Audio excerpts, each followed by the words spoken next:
Hello viewers, welcome to invest Mantra channel. இன்றைக்கி நம்ம பார்க்க போகிற கண்டென்ட் வந்து இந்த எஸ்எம்இ ஐபிஓஸில் ஒரு ஸ்லைட் மாடிஃபிகேஷன்ஸ் பண்ணுறதா செபி சொல்லியிருக்காங்க. நம்ம சேனலை ஃபஸ்ட் டைம் பார்க்குறவங்க சேனலை சப்ஸ்கிரைப் பண்ணிக்கோங்க, அருகாமையில் உள்ள பெல் ஐக்கானை கிளிக் பண்ணிக்கோங்க.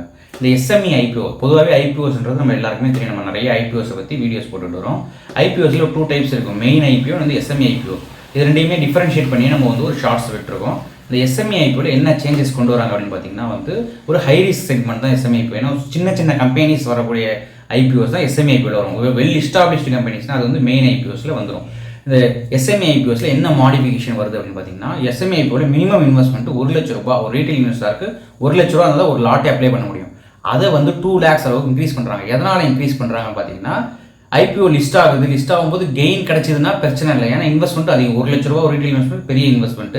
சப்போஸ் லிஸ்டிங் லாஸ் ஆகுது அப்படின்னா அந்த ரீட்டைல் இன்வெஸ்டருக்கு மிகப்பெரிய நஷ்டமாடும். அதனால் ரீட்டைல் இன்வெஸ்டர் வந்து மிகப்பெரிய ஒரு இக்கட்டான சூழ்நிலைக்கு தள்ளப்படுவாங்க. அதனால் வந்து 1 lakh 2 lakh மாடிஃபை பண்ணாங்க. ஏன்னா வந்து சப்ஸ்கிரிப்ஷனும் ஓவராலாக அதிகமாக ஆகிட்டு இருக்கு. சப்ஸ்கிரைபும் நிறைய சப்ஸ்கிரைப் ஆகுது. எஸ்எம்இ மெயின் ஐபிஓஸ் மாதிரி எஸ்எம்இ சப்ஸ்கிரைப் ஆகுது. மெயின் ஐபிஓ கூட கம்பெனி வந்து வெல் எஸ்டாப்ளிஷ்டாக இருக்கிறதுனால ரிசல்ட் நல்லபடியாக வரும். அதனால் ஸ்டேபிளாக இருக்கிறதுக்கான வாய்ப்புகள் இருக்குது. இந்த எஸ்எம்இ ஐபிஓஸ் வந்து சின்ன கம்பெனிஸ் அது வெல் எஸ்டாப்ளிஷ்ட் ஆகி அது ட்ராக் ரெக்கார்ட் ஃபார்ம் பண்ணுறது ரொம்ப நாள் ஆகும். அதனால் வந்து இது மேக்ஸிமம் எல்லாருமே அவாய்ட் பண்ணிடுவாங்க. எஸ்எம்இ ஐபிஓ பொறுத்த வரைக்கும் எல்லாரும் அவாய்ட் பண்ணுறதுனால இதுக்காக வந்து இந்த செக்மெண்ட் இந்த மினிமம் இன்வெஸ்ட்மெண்ட் 1 lakhலேருந்து 2 lakh மாடிஃபை பண்ணியிருக்காங்க. அடுத்ததாக என்ன பண்ணிருக்காங்க பார்த்தீங்கன்னா, இந்த கம்பெனியோடைய நெட்ஒர்த் வேல்யூ வந்து மினிமம் வந்து மோர் தென் ஒரு 10 கோடி அளவுக்கு இருக்கணும் அப்படின்றத 2வது பாயிண்டாக சொல்கிறாங்க.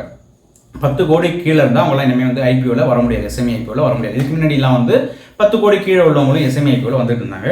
அதையும் மாற்றுறாங்க. அதேமாதிரி அந்த கம்பெனியோடைய நெட் ப்ராஃபிட் லாஸ்ட் 3 yearsல 2 வருஷமாவது குறைந்தது ஒரு 3 கோடிக்கு மேலே அவங்க ப்ராஃபிட் ஏர்ன் பண்ணணும். ஸோ இந்த மூணு கிரிட்டரியாவை பேஸ்மெண்ட்டாக வச்சிருக்காங்க. எதனால் அப்படின்னு பார்த்தீங்கன்னா, ரீட்டைல் இன்வெஸ்டர் நஷ்டம் அடையக்கூடாதுன்ற ஒரு முக்கிய காரணம். அதே நாள் வந்து இது ஹை ரிஸ்க் செக்மெண்ட்டு.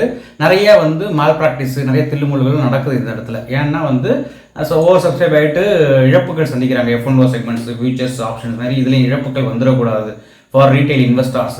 அதாவது செபி எடுக்கிற ஒவ்வொரு நடவடிக்கைகளுமே வந்து ரீட்டைல் இன்வெஸ்டர்ஸை சேஃப்கார்ட் பண்ணுறது தான். ஏன்னா ரீட்டைல் இன்வெஸ்டர்ஸ்க்கு வந்து ஒரு ரூபாவும் ஒரு பெரிய அமௌண்ட். அதனால் அவங்கள பாதுகாக்கிறது தான் இந்த நியூ ஃபியூச்சர்ஸை கொண்டு வரதா இருக்காங்க. இந்த வீடியோவில் எஸ்எம்இ ஐபிஓஸ் முழு டீட்டெயில்ஸும் உங்களுக்கு கிடைச்சிருக்கும் நான் நம்புகிறேன். இந்த வீடியோ பிடிச்சிருந்தா லைக் பண்ணுங்கள், ஷேர் பண்ணுங்கள், மறக்காமல் சப்ஸ்கிரைப் பண்ணுங்கள். டவுட் எதாவது இருந்தால் கமெண்ட் செக்ஷனில் கமெண்ட் பண்ணுங்கள். Bye viewers.